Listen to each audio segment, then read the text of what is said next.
Felipe, ahí se escucha bien, sí. Sí, perfecto. Bueno, listo. Entonces, buenas noches a todos. Esta noche vamos a hablar del ataque cerebrovascular isquémico, principalmente. Y vamos a hacer, pues, digamos, una charla muy práctica de qué es lo que ustedes tienen que saber en el enfoque de esta entidad. Lo primero que uno tiene que saber es que cuando uno se enfrenta a una ACV, tiene dos posibilidades, y es que sea isquémico o es que sea hemorrágico. El 85% de las veces va a ser isquémico y tan solo una minoría y el 15% de las veces va a ser hemorrágico.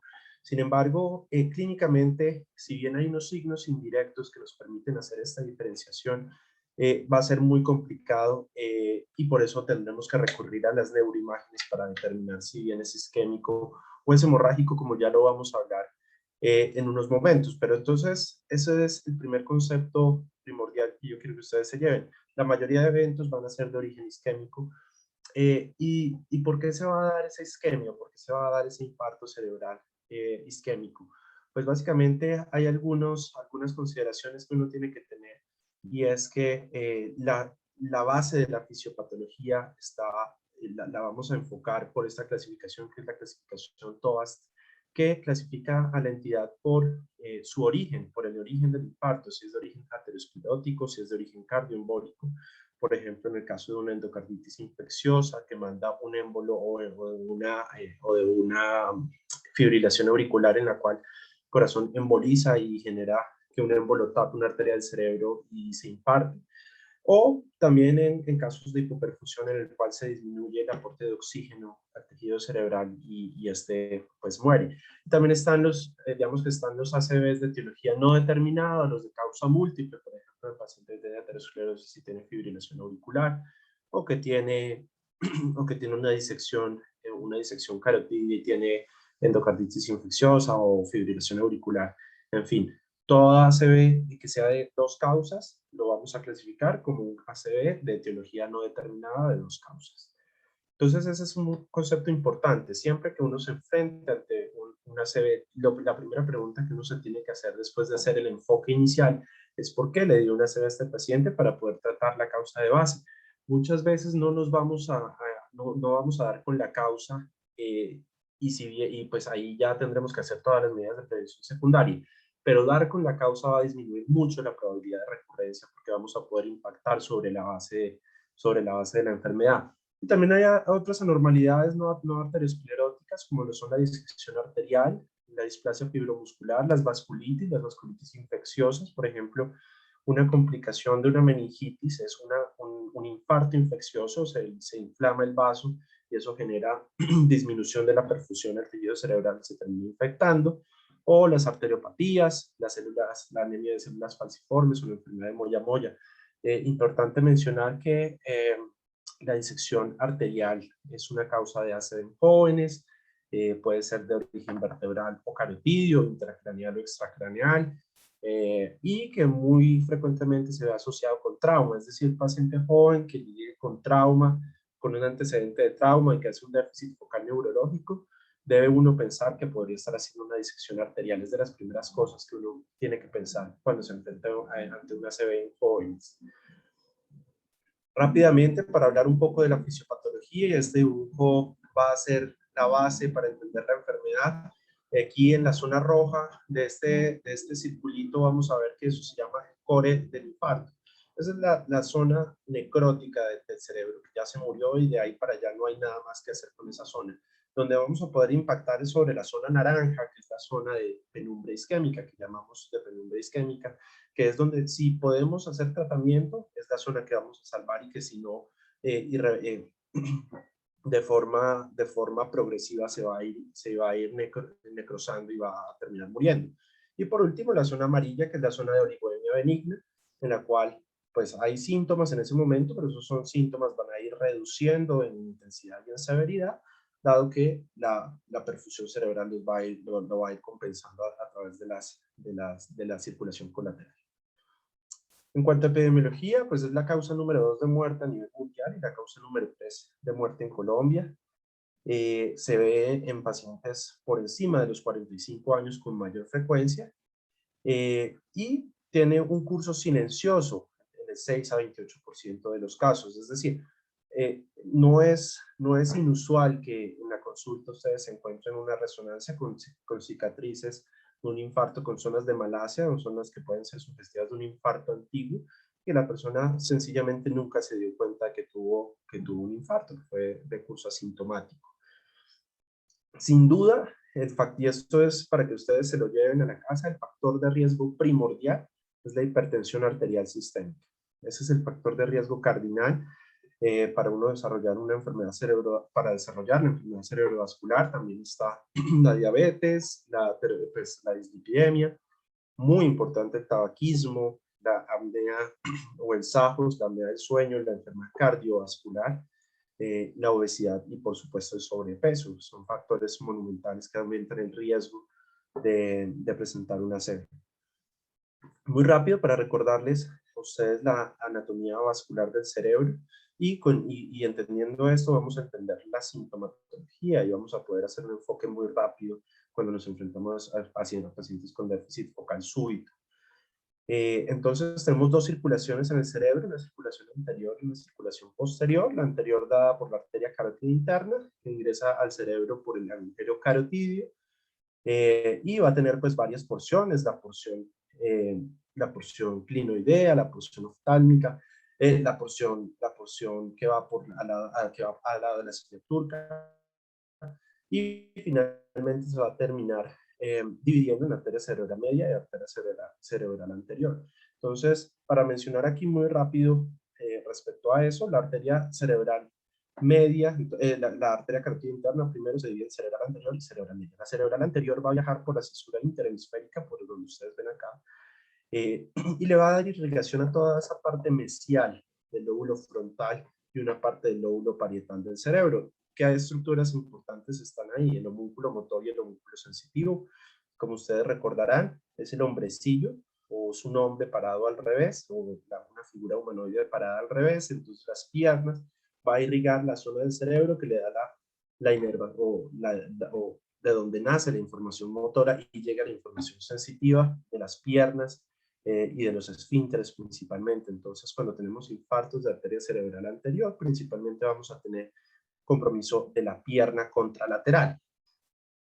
Por otro lado, la arteria cerebral media, como vemos en el dibujo de la izquierda, vamos a ver que la arteria cerebral media viaja por todo el valle de Silvio y se va a empezar a ramificar para darle la irrigación a la mayoría del cerebro, casi que a su 70-80% del cerebro, dándole irrigación al lóbulo frontal, parietal, temporal y una parte del occipital. Entonces, la sintomatología de la cerebral media es probablemente la más florida, la que tiene más síntomas, dado que tiene más irrigación. ¿Cómo vamos a saber si es un infarto proximal o distal? Es decir, entre más, digamos, más cerca al nacimiento de la arteria, más lejos, más en las ramitas chiquitas.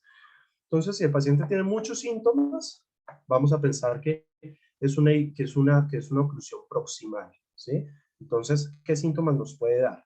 Si es del lado derecho, entonces recordemos que el lenguaje está en el lado izquierdo. Entonces, si es del lado derecho, vamos a tener preservado el lenguaje, pero vamos a tener compromiso de la fuerza o vamos a tener compromiso motor de la cara y el brazo, por lo mismo que les dije del homúnculo motor. Y también vamos a tener compromiso de la sensibilidad de la cara y el brazo. Entonces aquí viene el segundo concepto, es arteria cerebral anterior, da una paresia o una hipoestesia en las piernas, en la pierna contralateral. Y la cerebral media la da en la cara y en el brazo. Entonces, si es del lado derecho, nos puede dar solo cara y brazo, y si es del lado izquierdo, nos puede dar hemiparesia e hipoestesia, hipoestesia de la cara y el brazo, más afasia, ya sea fluida o no fluida, que antes se conocía como afasia de Broca, o afasia de Wernicke, la que es fluida. Entonces, es importante que ustedes recuerden eso del lenguaje. El lenguaje va a estar en el lado izquierdo y si tenemos un infarto de la cerebral media izquierda, pues muy probablemente vamos a tener compromiso del lenguaje. Esos son tips de circulación anterior para que ustedes puedan identificar rápidamente el diagnóstico topográfico. Y en cuanto a la circulación posterior, es probablemente el que más reto diagnóstico o más reto clínico nos da en la práctica diaria, porque recordemos que la circulación posterior nace en las arterias vertebrales que se meten por los agujeros intervertebrales, por los agujeros transversos, perdón, a nivel de C6 y suben al cráneo, y a nivel del bulbo raquídeo se unen para formar la arteria basilar, que va a subir por el tronco encefálico y va a dividirse en arteria cerebral posterior izquierda y derecha. Eh, entonces, cuando tenemos una oclusión, digamos en este nivel, vamos a tener un infarto de la fosa posterior.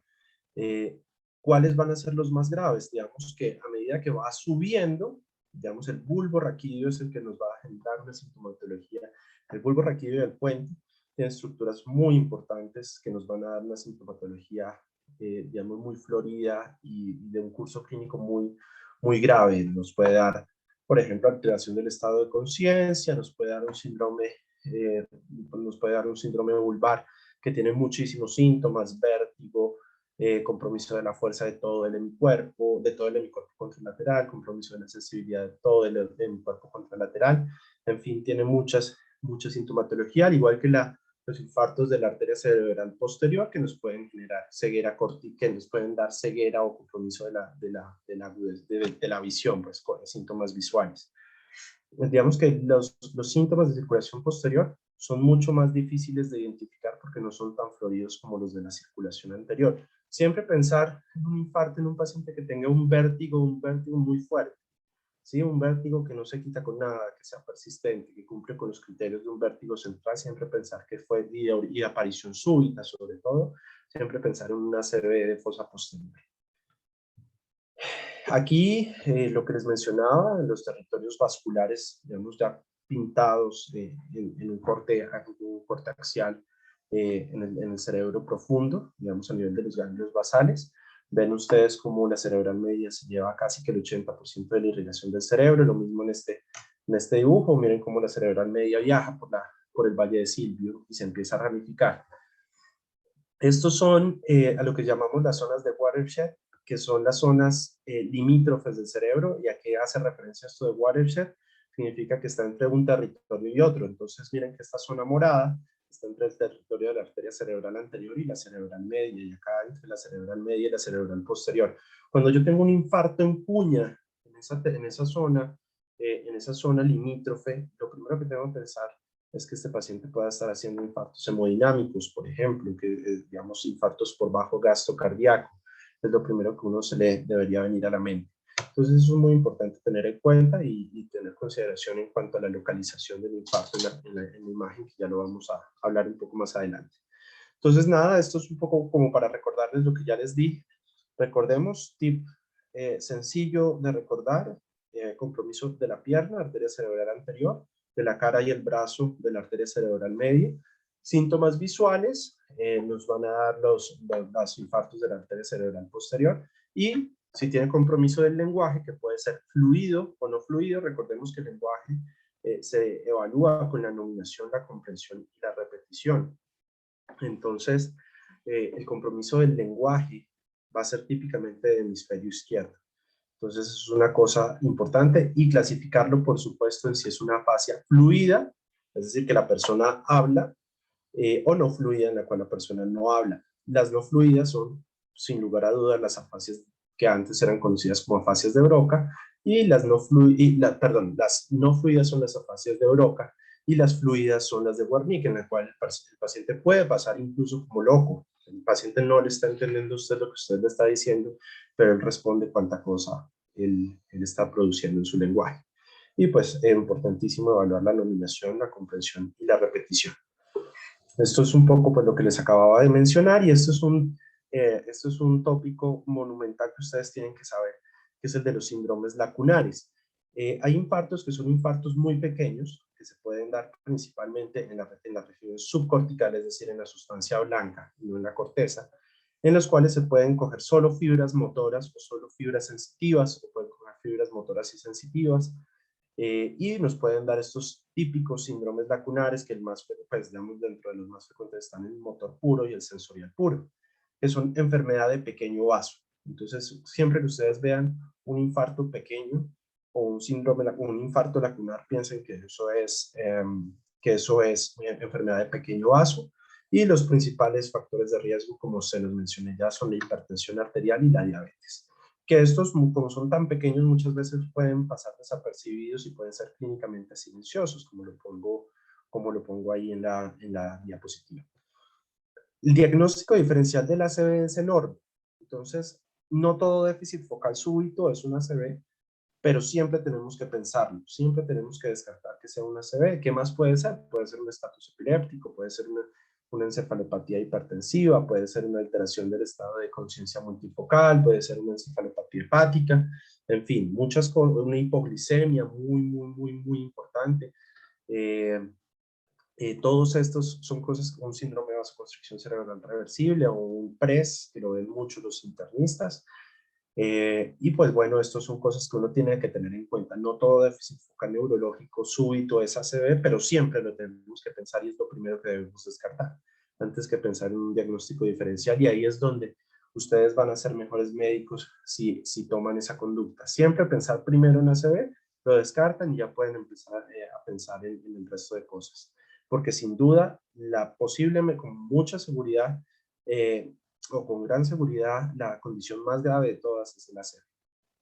Entonces, en la aproximación diagnóstica, pues los aspectos claves en la historia clínica, lo que ya hablamos, tratar de localizar si es cara y brazo, si es pierna o si es cara, brazo y pierna, hacer un buen examen neurológico rápido, enfocado, una interpretación rápida de las neuroimágenes y saber cuál va a ser la conducta a seguir, ya vamos a hablar. Estos son se los traje rápidamente, las escalas prehospitalarias para identificar o para sospechar, ojo aquí, sospechar es la palabra clave, un ataque cerebrovascular, que está en la escala de Cincinnati, la escala de FAST, la escala de BFAST, que pues son los síntomas que ustedes ven ahí, que es para que la gente identifique el síntoma y lleve rápidamente a su familiar o a la persona que ve con estos síntomas a urgencias para que nosotros podamos intervenir y tomar acciones al respecto.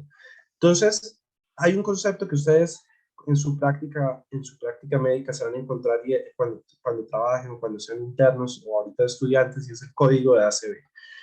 Y aquí les quiero dejar un mensaje. No, el código de ACV no es ACV. El código de ACV es un método de reconocimiento rápido de un ACV en el contexto de una persona que tiene síntomas que pueden ser ACV. Yo le hago una resonancia, yo le hago una neuroimagen, descarto el ACV, listo, lo que les decía antes, voy y busco cuál es el diagnóstico real de este paciente. Pero es mejor correrle a un paciente con sospecha de ACV que decir a este señor tiene cualquier otra cosa y yo voy a tomarlo con calma. El código de ACV es una serie de acciones en las cuales actuamos rápido para poder llegar al diagnóstico de ACV, pero no todo código de ACV es ACV. Y eso es importantísimo que ustedes lo sepan. ¿Cuáles son los tiempos ideales? Digamos que 10 minutos tiene que estar ingresado a urgencias, a los 15 minutos máximo valorado por neurología, 25 minutos una neuroimagen, con una interpretación rápida de la misma y hacer la fibrinolisis lo más antes posible, ojalá antes de la primera hora de ingreso y en menos de 3 horas de que estar en la unidad de cuidado intensivo. ¿Cuál es la pregunta que ustedes se tienen que hacer y cuál es la pregunta clave para poder hacer bien un interrogatorio? ¿Es a qué hora fue visto bien el paciente por última vez? Entonces nos llega ahorita siendo las 8:30 de la noche y nos dice la familiar que fue visto bien por última vez a las 7:30. Ok, entonces vamos a decir que este paciente tiene 1 hora de evolución, o tiene 5, o tiene 6 horas de evolución. Pero es importante que aquí ustedes sean muy claros con la pregunta. ¿A qué hora fue visto bien por última vez? Si hay hora, lo contamos de ahí. Está el caso, y es muy frecuente, en el caso en el que el paciente se va a dormir, en el caso en el que el paciente se va a dormir y amanece focalizado. A eso le vamos a llamar un ACV del despertar o una sospecha del ACV del despertar, que en inglés se le dice wake up stroke, en el cual tenemos un ACV de tiempo desconocido, en el cual no sabemos cuánto tiempo va de evolución esos síntomas, y ya vamos a ver qué vamos a hacer con esos casos particulares. Por eso les voy a pedir que se guarden ese concepto. Si sabemos a qué hora fue visto bien por última vez, vamos a contar ese tiempo, y si no lo sabemos, vamos a decir que es de tiempo desconocido y vamos a tomar la conducta que ya les voy a decir. Además de eso, saber cuáles son los factores de riesgo que aumentan el riesgo vascular de este paciente y ver si tiene contraindicaciones para la trombolisis sistémica con alteplasia, que ya vamos a ver cuáles son. Entonces, aquí les traigo la escala de NIH, que es la escala, o de NIHSS, que es la escala con la cual vamos a hacer el examen neurológico. Pues no es un examen neurológico completo, es un examen neurológico para ACV, que nos va a dar un puntaje, con el cual vamos a saber más o menos cuál es la severidad de los síntomas. Entonces, esto es muy importante saberlo hacer. Si usted no lo sabe hacer, coge su celular, coge la calculadora de NIHS y se va guiando para hacerlo de forma rápida, pero que usted sepa más o menos cuál es la severidad de este ACV o de esta sospecha de ACV, como vemos aquí en esta tabla en el tercio superior y derecho de la imagen. Si tenemos una ACV de 1 a 4 es una ACV menor, o un déficit menor más bien. Si tenemos entre 5 y 15 es moderado, y más allá va a ser severo y muy severo. Entonces, cuando ustedes, digamos que el NIHS, además de permitir saber cuál es la severidad de la ACV, permite comunicarse entre colegas. Yo le digo a usted que tengo un paciente con un NIHS de 16 o de 20, yo sé que es un paciente que está críticamente enfermo, mientras que si yo le digo que tiene un 1, sé que no tiene unos síntomas tan marcados. Entonces, ¿cuáles son los exámenes? Y esto es importantísimo para no retrasar los tiempos de atención. ¿Cuál es el único examen necesario antes que todo, antes que hacer cualquier cosa? La glucometría. Si yo veo que el paciente está muy hiperglicémico y sobre todo hipoglicémico, yo debo tomar conductas al respecto. ¿Cuál es la excepción? En pacientes anticoagulados o displasias sanguíneas, yo idealmente considero razonable tener estudios de coagulación primero antes de tomar cualquier conducta. Pero el único examen necesario es la glucometría. No hay que hacer electrocardiograma antes, no hay que hacer tromboninas antes. Primero vamos a hacer el enfoque inicial y lo vamos a pasar a la neuroimagen de una. Como vemos en los tiempos, es una cosa muy rápida. En 25 minutos ya tiene que estar tomada la neuroimagen, pero la glucometría sí es rápida. Tiene que ser tomada rápidamente, interpretada rápidamente por el médico y tomar conductas si tiene alteraciones o no. ¿Cuál va a ser la neuroimagen inicial? Y esto es clave en el enfoque diagnóstico y terapéutico de ACV. ¿Cuál es la imagen que vamos a escoger? Entonces, si es un paciente en el cual conocemos el tiempo de evolución y sabemos que va a menos de 4.5 horas, vamos a llevarle un TAC sin contraste. Entonces vamos a llevar un TAC sin contraste, y esto es una pregunta siempre de los exámenes, siempre de la vida. ¿Para qué pedimos el TAC en ACV? No es para hacer el diagnóstico de ACV, es para descartar que este paciente tenga una hemorragia intracraneal. Porque si tiene un ACV hemorrágico es otro cuento, es otro algoritmo. Entonces, el TAC no, insisto, el TAC no es para el diagnóstico, el TAC es para descartar hemorragia. Yo descarto la hemorragia y paso a tomar mi conducta. Si mi sospecha es que este paciente tiene un ACV, o sea, déficit focal neurológico súbito, menos de 4.5 horas, le tomo un TAC y no tiene sangre, yo lo trombolizo. ¿Listo?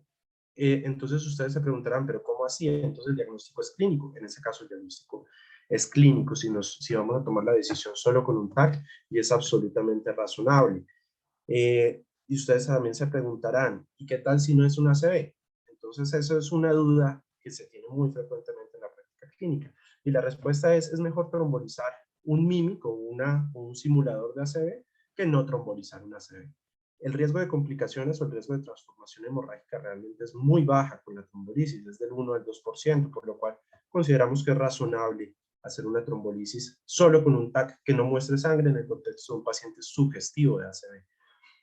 La siguiente pregunta es ¿cuándo la resonancia magnética del cerebro? Y aquí vuelvo y traigo el comentario que les hice del ACV de tiempo desconocido, o el ACV del despertar, o el wake up stroke, como ustedes le quieran llamar. Pues simplemente ahí, como no sabemos cuánto tiempo va este paciente de síntomas, le vamos a tomar una resonancia para ver no la ventana de tiempo, sino la ventana tisular, que ya se los voy a explicar cómo se hace. Entonces, aquí vemos en el TAC, digamos, este paciente perfectamente podría ser un paciente que tiene un infarto cerebral, pero vemos un TAC normal. El aspecto es una escala imaginológica de TAC que nos permite ver si tiene hipodensidades o pérdida de la diferenciación córtico-subcortical en las imágenes, y digamos si tiene una hipodensidad en M1, entonces en esta zona de M1, entonces yo le resto un punto, son 10 zonas, si tiene hipodensidad le resto 1, entonces 9, 8, 7, 6, hasta, digamos, según el número de hipodensidades que tenga. Se considera que un infarto pues, es severo por debajo, con un aspecto por debajo de 7.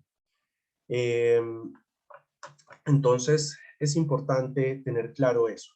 Es decir, el mensaje que yo les quiero dejar es que es deseable que un TAC sea normal y que tenga un aspecto de 10, es decir, un aspecto perfecto, porque nos va a decir que todavía o que todavía el infarto no se ha instaurado completamente y no nos ha dado cambios imaginológicos en TAC.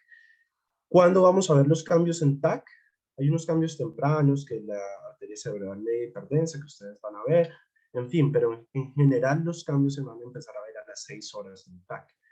Y la resonancia magnética, ya les voy a explicar, esto es clave para que ustedes tomen decisiones adecuadas en ACV, es entender este concepto de la resonancia magnética. Entonces, ¿cuándo va a tomar una resonancia? Cuando yo no sé cuánto tiempo de evolución va, cuando yo sospecho un infarto de fosa posterior, cuando yo sospecho, y esto es clave porque aquí es donde se equivoca mucho la gente, cuando yo sospecho un mímico o un simulador de ACV. Por ejemplo, paciente con alteración del estado de conciencia, me queda la duda si es ACV o no, me queda la duda que si yo lo llevo a TAC y me sale sin sangre, yo lo voy a trombolizar.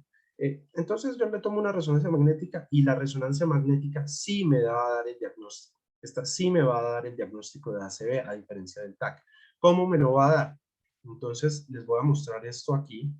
Vamos a ver 2 secuencias en protocolo de ACV. Vamos a ver 3 secuencias fundamentalmente, que son la secuencia de difusión cerebral, que es DWI, o de difusión magnética, que en inglés DWI por sus cifras en inglés Diffusion Wave Imaging, y FLAIR, que es un T2 con supresión de líquido cefalorraquídeo. Entonces, perdón, aquí vamos a ver esas 2 secuencias y vamos a ver la secuencia de susceptibilidad magnética o SWAN, que es para ver si hay sangre o no. Entonces, en el SWAN yo voy a ver si tiene sangre o no. Si tiene sangre es un ACV hemorrágico y cambia el algoritmo. Y si no tiene sangre, yo paso a ver estas secuencias que son la secuencia DWI y FLAIR. Entonces, ¿qué es lo clave de esto y qué es lo importante que ustedes sepan? El DWI me va a mostrar cambios. Bueno, ¿qué es el DWI? El DWI es una secuencia en la cual me mira el movimiento de las moléculas de agua en el tejido cerebral. Entonces, el agua normalmente en el cerebro se está moviendo todo el tiempo, siempre se está moviendo el agua, el agua, el agua, el agua. Y cuando yo tengo algo que me disminuya el aporte de oxígeno sobre el tejido, me dañe las bombas de difusión de agua, de sodio, potasio, TPA, en fin, voy a hacer que esa agua se quede retenida y brille, digamos, o que eleve la señal, y eso le vamos a decir una restricción a la difusión, es decir, una zona de alta señal. Entonces, por ejemplo, vemos aquí en el cuadro superior, en este DWI, una imagen hiperintensa o de alta señal, en el hemisferio derecho. Y aquí, pues vamos a saber que este paciente, por lo menos, los cambios en DWI se dan a los 30 minutos. Entonces, por lo menos este paciente tiene por lo menos 30 minutos de síntomas. Lo siguiente que yo voy a ir a ver es el FLAIR, o este T2 con supresión de líquido cefalorraquídeo. Los cambios en FLAIR se van a ver después de las 6 horas en general. Entonces yo veo que en este FLAIR no hay hiperdensidad, no hay hiperintensidad, perdón, en resonancia hablamos de intensidad. Veo que no hay hiperintensidad, entonces veo que en DWI brilla y en FLAIR no brilla. Yo sé que entonces va más de 30 minutos y menos de 6 horas. Es decir, que este paciente todavía tiene tejido viable, o sea que su penumbra isquémica es viable y que se beneficia de tratamiento, como ya lo vamos a hablar. Y aquí en esta otra imagen, en la segunda, vemos que aquí brilla al lado de los ventrículos y acá no brilla. Entonces este paciente va más de 30 minutos, menos de 6 horas. A eso le vamos a llamar un mismatch DWI FLAIR. En el cuadro de abajo vamos a ver que brilla en la difusión y brilla en el FLAIR. A este paciente ya no se beneficia de intervención porque sencillamente ya es un infarto instaurado, ya es un infarto en el cual no hay nada que hacerle y que ya se pasó el tiempo de ventana tisular. Entonces, eso es muy importante y por eso les decía, si ustedes tienen la duda, por ejemplo, entonces, tiempo desconocido, yo le tomo esto, si brilla en DWI y no brilla en FLAT, yo lo puedo tratar. Si yo tengo la duda de que sea una ACV, yo le tomo una resonancia y veo, si no brilla nada, pues no es una ACV. ¿Listo? Sí, y pues me ayuda la resonancia, por supuesto, es una imagen de mucha mejor resolución que el TAC y me va a ayudar para dar diagnósticos diferenciales. Entonces, eso es importante que ustedes se lleven ese concepto, que es muy sencillo y que les va a ayudar mucho en su práctica clínica y para entender cuando se tomen las decisiones mientras estén en formación. Entonces, en el manejo de soporte inicial, ¿qué es lo que queremos ver? Que el paciente tenga una buena saturación, el ABC. Si tiene una saturación por debajo de 90, le voy a poner oxígeno, tratar la depresión de volumen. Paciente que está deshidratado, debo canalizarlo, ponerle líquidos, tratar de hidratarlo rápido, pero sin dextrosa. Y pues con soluciones isotónicas, eso es clave para no generar edema cerebral. Debo ver cómo está la presión arterial y esto es clave porque aquí es donde tenemos que intervenir. Esto nos puede retrasar un poco el tiempo de intervención con trombolisis porque hay pacientes que tienen unas tensiones arteriales muy difíciles de manejar. Entonces, si yo decido que a este paciente le voy a hacer trombolisis, yo quiero que su presión arterial esté por debajo de 185, 110. Si yo a este paciente no le voy a hacer trombolisis, yo quiero que su presión esté por debajo de 220, 120. Y aquí ustedes deben recordar que si yo le bajo mucho la presión, estoy bajando la presión de perfusión cerebral y estoy perpetuando ese evento isquémico. Entonces es muy importante que la reducción de la presión arterial sea controlada. Lo vamos a hacer con la betalol, la dosis de 10 a 20 miligramos y endovenosos en 1 o 2 minutos. Y se puede repetir pues, el bolo una vez y se puede dejar una infusión de 2 a 8 miligramos minuto por las primeras 24 horas. También están otras opciones como el nicardipino, que es una excelente opción, y se puede titular hasta obtener el efecto deseado. Otra cosa que yo quiero tener con estos pacientes es una temperatura por debajo de 38 y una glicemia normal. Yo quiero que este paciente esté normoglicémico. Si está hipoglicémico, vamos a darle tratamiento. Si está hiperglicémico, vamos a darle un rápido tratamiento y que la cabecera esté a 30 grados para, entre otras cosas, evitar la hipertensión endocrina. Entonces, ¿cuáles son las estrategias de reperfusión? ¿Cuáles son las estrategias que nos van a ayudar a salvar a estos pacientes y con las cuales vamos a poder preservar muchas neuronas? Recordemos que con cada minuto que pasa estamos perdiendo casi 2.8 millones de neuronas. Entonces, esto es una cosa que cada minuto cuenta y que tenemos que hacerlo rápido y que tenemos que hacerlo bien, con criterio. Si tenemos la duda, le tomamos resonancia. Si estamos seguros que es una ACV o tenemos una alta sospecha, le tomamos un TAC. Si no tiene sangre, lo trombolizamos. Entonces, ¿cuáles son las intervenciones que tenemos? La trombolisis química, la trombolisis sistémica y la trombectomía mecánica. Ya vamos a hablar de cada una de ellas y cuándo las vamos a usar y cómo las vamos a usar. Entonces, la trombolisis con RTPA está indicada en pacientes con una ventana de tiempo de hasta 4.5 horas desde el inicio de los síntomas, mayores de 18 años. En los criterios ustedes van a encontrar que hasta los 80 años, pero eso no es una camisa de fuerza. Ustedes, si es un paciente funcional de 90 años o 88 años, pues ustedes pueden considerar perfectamente razonable trombolizar. Y el diagnóstico es clínico realmente, el diagnóstico clínico de ACV con déficit neurológico medible. ¿Cómo lo vamos a medir? Con el NIHSS que les mencioné antes. Entonces, 4.5 horas, si es tiempo conocido. Si es tiempo desconocido, yo le tomo una resonancia y veo si brilla en la de difusión y no brilla en el FLAIR, es un paciente que se beneficia de intervención. Entonces, ese es un paciente que yo voy a poder trombolizar. Y eso es importante que ustedes lo sepan. Esas son las indicaciones de la trombolisis sistémica con RTPA. ¿A qué dosis la voy a dar? A una dosis de 0.9 miligramos por kilogramo, el 10% en un minuto y el resto en una hora, pues en 59 minutos, con una dosis máxima de hasta 90 miligramos. Entonces, ¿cuál va a ser la finalidad de esta intervención? mejorar la funcionalidad, preservar la funcionalidad, o la escala de ranking, que es la que los neurólogos usan para funcionalidad. Ustedes lo van a escuchar como escala de ranking, es una escala de funcionalidad. Nosotros queremos que este paciente sea funcional y no quede con secuelas neurológicas severas que le impidan llevar una vida normal o más o menos normal. Entonces esa va a ser la clave de la trombolisis y eso es lo que yo deseo con esta intervención. Funcionalidad, quiero preservar calidad de vida. ¿Cómo lo voy a monitorizar? Listo, decido, entonces volvamos un poco. Sos déficit focal neurológico de menos de 4.5 horas, lo llevo a TAC, no tiene sangre, listo, y este paciente lo voy a trombolizar, lo trombolizo a la dosis que ya mencionamos. Bueno, no tiene contraindicaciones, es importantísimo verificar que no tengan contraindicaciones. Lo trombolizo y voy a estar encima de este paciente la primera hora. Ahí dice cada 15 minutos hacerle un examen neurológico, hacerle un NIHSS para ver si disminuyó. Y luego pues seguir un monitoreo neurológico estricto, por lo menos el primer día de hospitalización, y este paciente sin lugar a duda debe estar en una unidad de cuidado crítico o de cuidado neurocrítico para seguir su seguimiento. Entonces, ¿cuáles son las complicaciones de la trombolisis? Recordemos, y mensaje para llevar a la casa, es mejor trombolizar un MIMIC o un simulador que no trombolizar una sed. ¿Cuál es el riesgo de que me haga una hemorragia intracraneal secundaria o una trombolisis? Del 1 al 2%.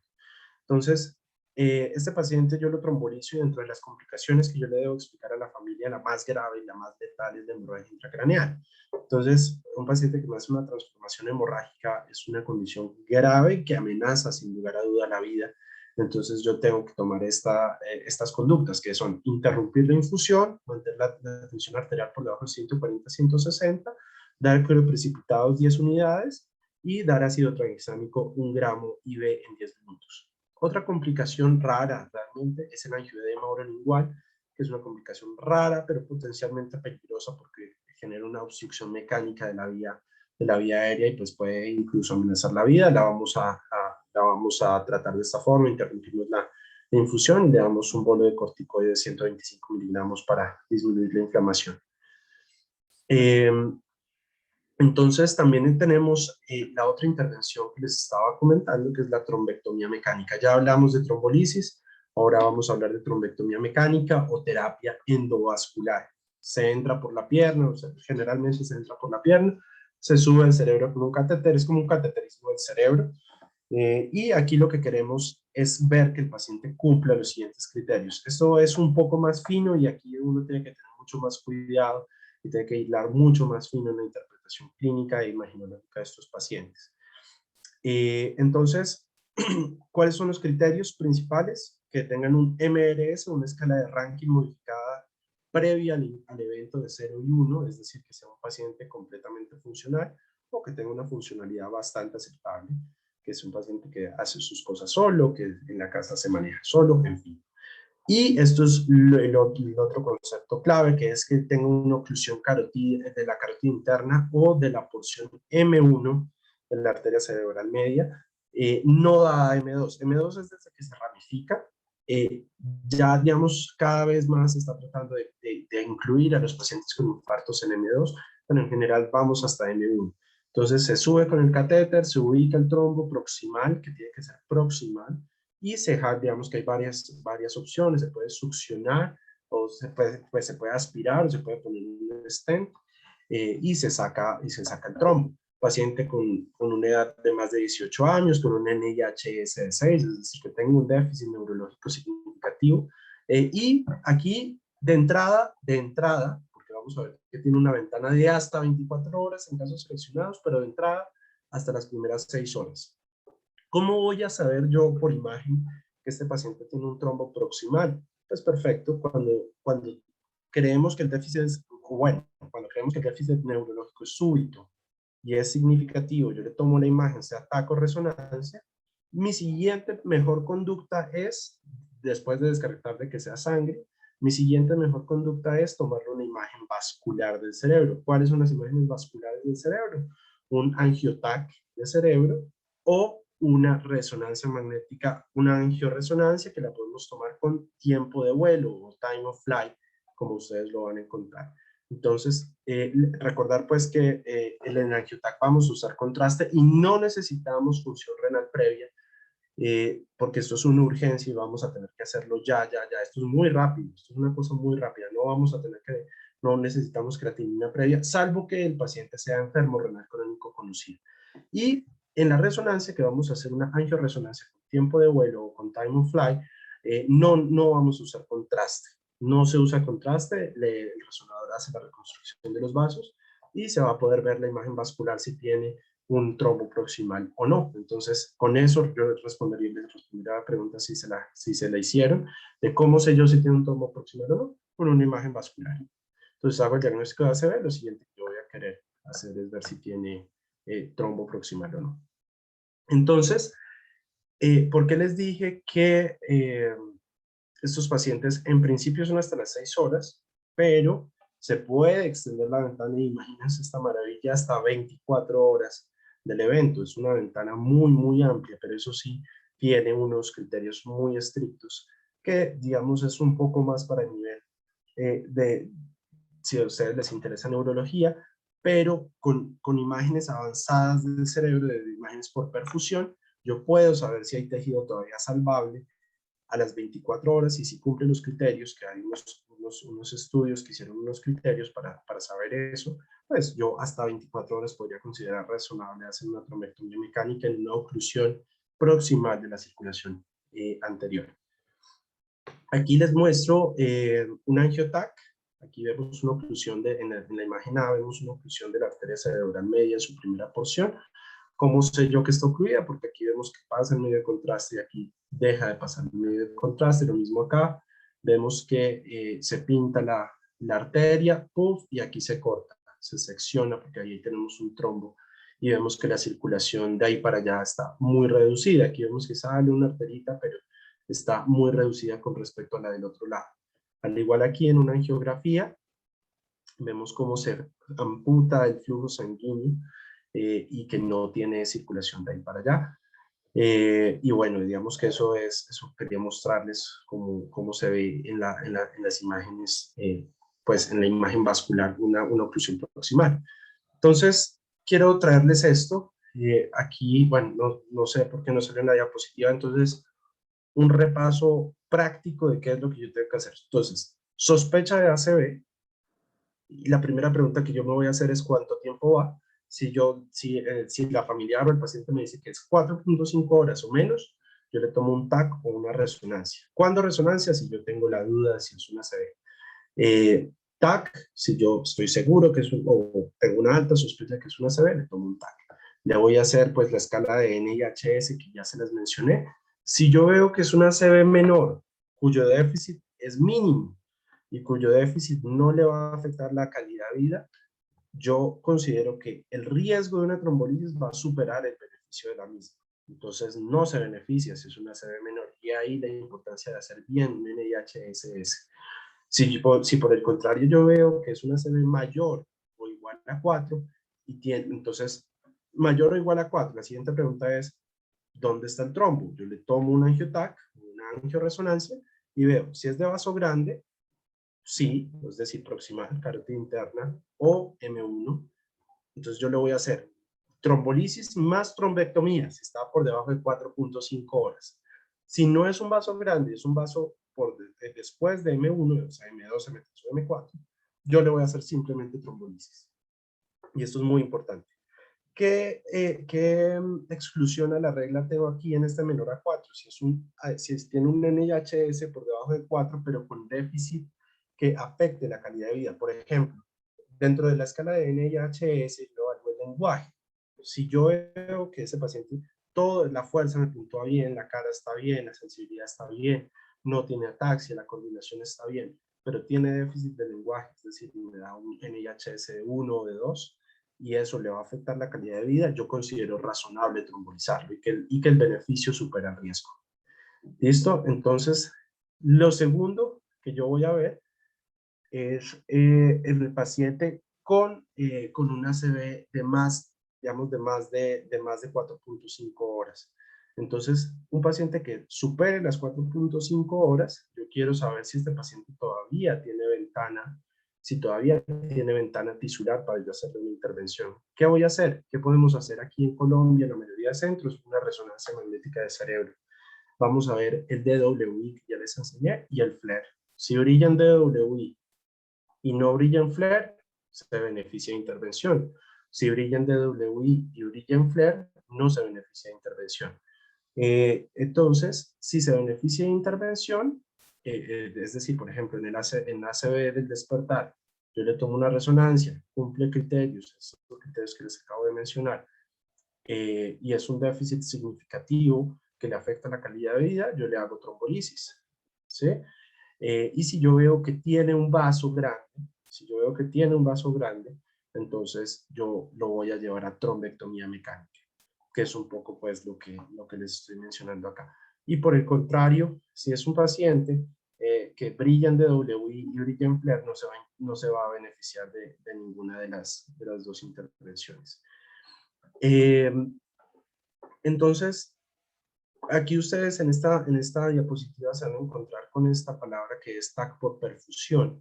TAC por perfusión me muestra cuál es la zona de core del infarto, cuál es la zona de penumbra isquémica y si tiene una zona de penumbra significativa a la cual yo pueda trabajarle, pueda hacerle trombolisis o pueda hacerle trombectomía, dependiendo de la zona, y que me va a decir, entonces me va a responder la pregunta, ¿tiene zona de penumbra isquémica salvable, sí o no? Sí, yo lo trato. No, no lo trato.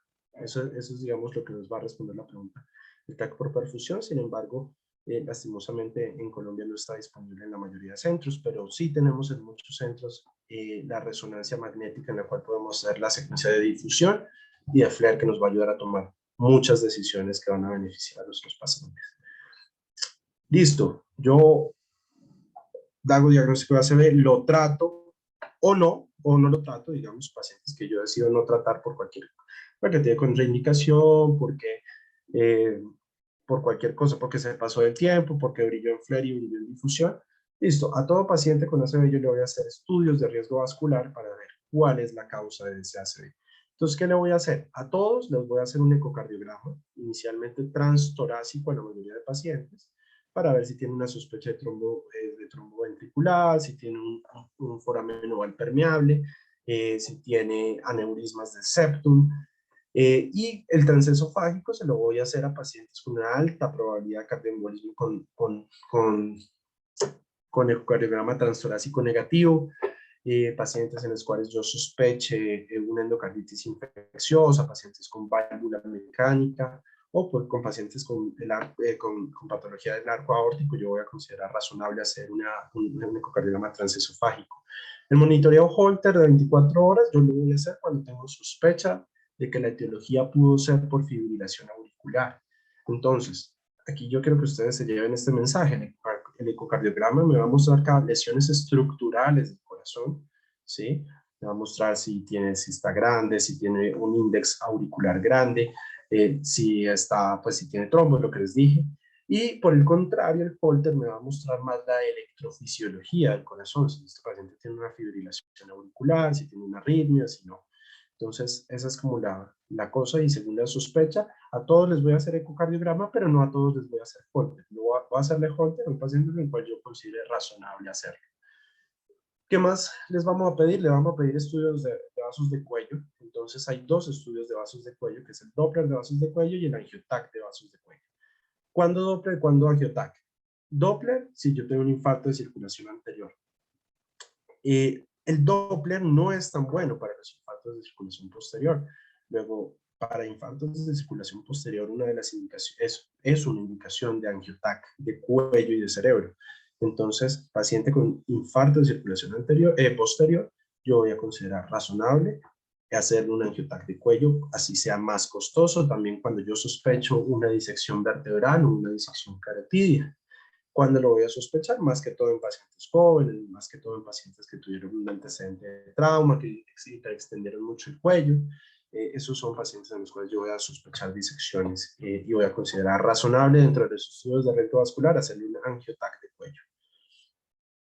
¿Qué más le voy a pedir? Hemoglobina glicosilada, y ahí sí ustedes le pueden pedir lo que ustedes quieran, perfil de coagulación, perfil lipídico, que se lo hacemos a todos para ver si tienen un alto riesgo de aterosclerosis o no. estudios de hipercoagulabilidad, no a todos los pacientes, sin duda, cuando le pido un estudio yo para ver si una paciente tiene síndrome de fosfolípidos, pero una paciente joven que tenga antecedentes de aborto o una simplemente que sea joven y que me haga una ACV, yo estoy en la obligación de descartar un síndrome de fosfolípidos o descartar un lupus o descartar cualquier patología autoinmune que me predisponga a la formación de trombos a nivel del sistema nervioso central. ¿Cómo lo voy a tratar? ¿Cómo le voy a dar tratamiento a este paciente? Entonces, si yo lo trombolicé, le voy a iniciar aspirina a las 24 horas de la trombolisis. Aspirina 100 miligramos. O clopidogrel también le puedo dar. Antiagregación en monoterapia, si es un ACV con un NIHS por encima de 4. Entonces, ASA o clopidogrel. Si no lo traté, se le inicio inmediatamente. Entonces, ASA o clopidogrel, y aquí hago un asterisco, en ACV menor o en AIT o en ataque isquémico transitorio, yo le voy a dar antiagregación dual, y esto está basado en los estudios Chance y Point, que fueron estudios publicados en 2013 y 2014, en los cuales se mostró beneficio que en pacientes con ACV menor y con AIT se beneficiaban de antiagregación dual con ASA y clopidogrel por 21 a 30 días. Digamos, un estudio fue 21 días y el otro fue 30 días. Y luego de esos 21 a 30 días se le dejaba solo uno, ASA o clopidogrel, generalmente ASA. Controlar la tensión arterial, sin lugar a duda, con IECAS o con ARA2, que son la primera línea para el manejo de tensión arterial en la mayoría de pacientes. Siempre dejarle la estatina, dejar la torvastatina de alta potencia, a dosis de 40, 80 miligramos. Y pues tamizar si este paciente tiene diabetes. Si tiene diabetes, pues la tratamos. Si tiene prediabetes, podríamos considerar razonable iniciar metformina.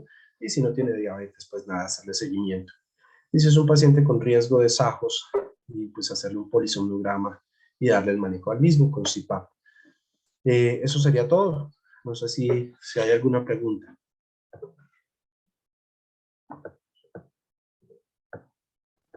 Hola, buenas noches, doctor. Si yo quisiera preguntar algo, Claro que sí. porque entre los criterios de inclusión está edad mayor a 18. ¿Qué pasa con los menores de 18 años? Digamos que más que todos los estudios se hicieron en pacientes entre los 18 y los 80 años. Entonces, digamos que todos esos criterios están basados en los resultados de los estudios y en las poblaciones que se incluyeron en los estudios. Entonces, ya los pacientes, lo que yo les decía, pacientes, por ejemplo, mayores de 80 años o pacientes menores de 18 años, en los cuales yo vea que tienen una funcionalidad buena, que se benefician del tratamiento, pues es absolutamente razonable tratarlos. Eso no es, la edad en ACV no es una camisa de fuerza en los criterios, por lo que te digo, porque más que todo es la edad de los pacientes que se incluyeron en los estudios. Listo, gracias. ¿Alguien más tiene alguna doctor, otra pregunta? tengo una pregunta. Señor. Me interconsulta una paciente de 56 años con menopausia hace 8 años, que ingresa al servicio de urgencias. Esto es más con el tema de diagnóstico diferencial. Uh-huh. Esta paciente llega porque se cayó en su casa. Entonces, tuvo una caída, ¿sí? Al examen físico le encuentran una fuerza en ambos miembros inferiores de 3/5 y en miembros superiores de 2/5. Le hacen un TAC y sale entre comillas normal, o sea, el TAC es reportado como normal, y le diagnostican una neuropatía periférica probablemente de origen paraneoplásico, ¿sí? Y se le interconsultan a ginecología. En el TAC de abdomen, la única referencia es un mioma en cara posterior de 18 milímetros con endometrio normal, tanto en el TAC como en la ecografía transvaginal. Nosotros le pedimos una beta HCG y sale normal. Lo que quiero preguntar es, desde el punto de vista ginecológico, hay causas, pues sabemos que algunos problemas endometriales pueden ser causa de síndromes paraneoplásicos que generen como diagnóstico diferencial problemas motores en las pacientes. Entonces, lo que quiero saber es si fuera de endometrio y ovario, porque nosotros le hicimos beta-HCG y salió normal, hay otras cosas que nosotros deberíamos descartar como causa del síndrome paraneoplásico, como causa del déficit motor. Bueno, sí, Gracias. digamos, es poco probable que eso sea, por ejemplo, de origen vascular, que sea una ACV, pero dentro de las causas de las neuropatías, si es una paciente posmenopáusica, seguramente tendrá una edad, no sé, 50 años o un poco más, pues dentro de las etiologías de las neuropatías. 56. Bueno, estaría ver si tiene, por ejemplo, diabetes, si tiene sífilis, si tiene VIH, si tiene todos los estudios, si tiene déficit de vitamina B12, si tiene déficit de ácido fólico. Hay que hacerle el perfil para ver si tiene factores de riesgo para una polineuropatía y ver qué tipo de polineuropatía, si es una polineuropatía simétrica o si es asimétrica o si es de vaso pequeño. El enfoque de la debilidad se hace pues según el patrón, según si es proximal o distal, si es simétrico o asimétrico, según la edad y según los factores de riesgo. Entonces, pues, por supuesto, solo con eso uno no podría casarse con que esa es la causa. Sin embargo, tocaría hacerle todos los estudios, habría que hacerle una electromiografía, una neuroconducción para ver cuál es el patrón electrodiagnóstico de esta paciente, si tiene si tiene un patrón amielínico, si tiene un patrón axonal, o si tiene un patrón desmielinizante. ¿Qué tan frecuentes son los síndromes paraneoplásicos como causa de neuropatía motora periférica, pues en Colombia o no sé? No es tan frecuente realmente, no es tan frecuente, es más frecuente las otras causas. Por ejemplo, la diabetes sí es muy prevalente, pero no es tan frecuente en la etiología paraneoplásica, sin embargo, pues sin duda que se puede encontrar. Muchas gracias. ¿Alguna otra pregunta para el doctor?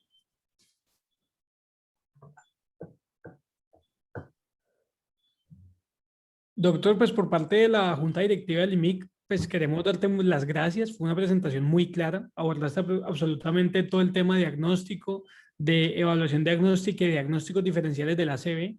Pues digamos que es muy frecuente que se trombolice un mimic stroke.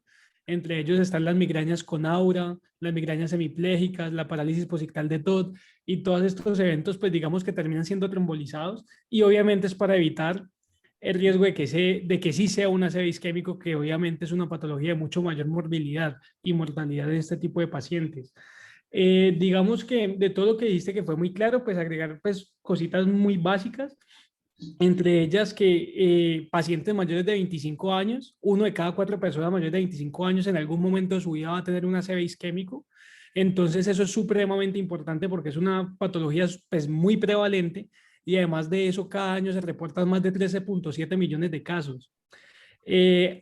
Como bien lo dijiste, por cada minuto que permanece un vaso cerebral ocluido mueren aproximadamente 2 millones de neuronas y más de 10 horas que permanezca ese vaso ocluido pues equivale a un envejecimiento neuronal de 26 años. O sea que la necesidad de intervenir antes de las 4.5 horas, que eso se postuló en el ECAS-3 en el año 2008, publicado en el New England Journal, pues básicamente va a tener un mucho mejor pronóstico estos pacientes en términos de funcionalidad, que como pues también se mencionó, se valora con la escala de ranking.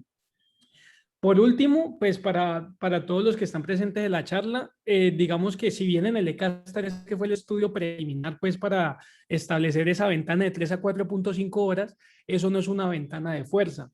Es decir, si tu paciente se presenta con un déficit focal a la primera hora, a la segunda hora, mucho mejor, hay que trombolizarlo de una. Eso se conoce como el door to needle, que es como la puerta para hacer la punción y generar esta trombolisis endovenosa con alteplasa a 0.9 miligramos. y siempre si se presenta antes de esas 4.5 horas, pues excelente. Si se presenta a las 2 horas, también se tromboliza. Obviamente teniendo en cuenta los criterios de inclusión que se tomaron en los estudios. Los criterios de exclusión también son muy importantes porque si el paciente tuvo una cirugía previa, un trauma craneoencefálico previo, si tiene una trombocitopenia moderada o severa, pues obviamente el riesgo de que haya una transformación hemorrágica es mucho mayor y aquí hay que tener cuidado y evaluar siempre a los pacientes en cuanto a criterios de inclusión y exclusión. Ya pues finalmente el tema, digamos que puede ser muy repetitivo, pero el tema grande de la neurología clínica es que tiempo es cerebro. Entonces, entre más temprano se presenta un paciente con déficit focal y entre más temprano yo haga el código ACV, pues la tasa de progreso de estos pacientes y la mejoría a 3 meses al año va a ser mucho mejor. Digamos que complementando la pregunta que hicieron sobre por qué 18 y 80 años, pues además de que se encontró en los estudios, pues digamos que en el ECAS-1, que es un estudio del 95, trombolizaron pacientes mayores de 80 años y el riesgo de transformación hemorrágica era mucho más alto y las complicaciones pues asociadas como tal a la trombolisis. Ya el resto, pues doctor, agradecerte, fue muy claro todo. No sé si alguien más quiera decir algo.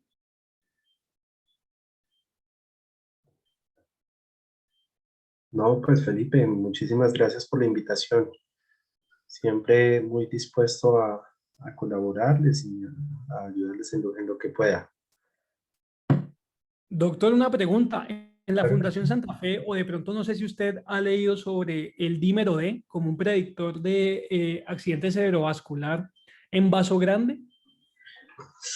No, no, eso no está todavía, eso, bueno, creo que lo esté, eso no está en guías, pero sí, sin duda, se ha visto que en algunos pacientes con ACV, no en todos, puede haber dímero D elevado.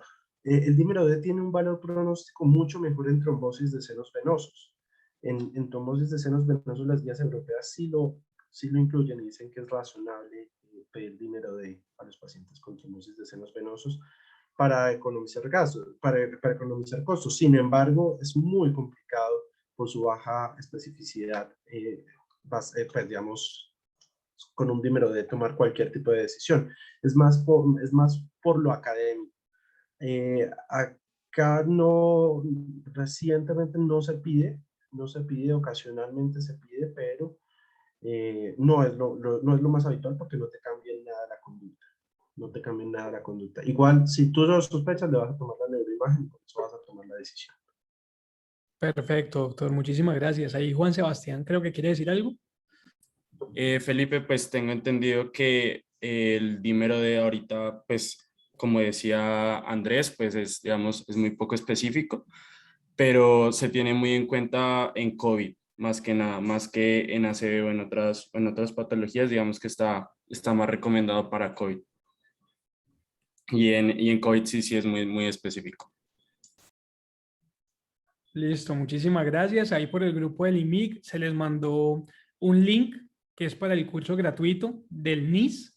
Esto pues es un curso digamos que los certifica para hacer un NIS por 2 años y es muy importante, como dijo el doctor Ricaurte, hacer esta escala del NIHS de manera muy adecuada pues para determinar el puntaje y qué paciente se beneficia o no de la trombolisis endovenosa.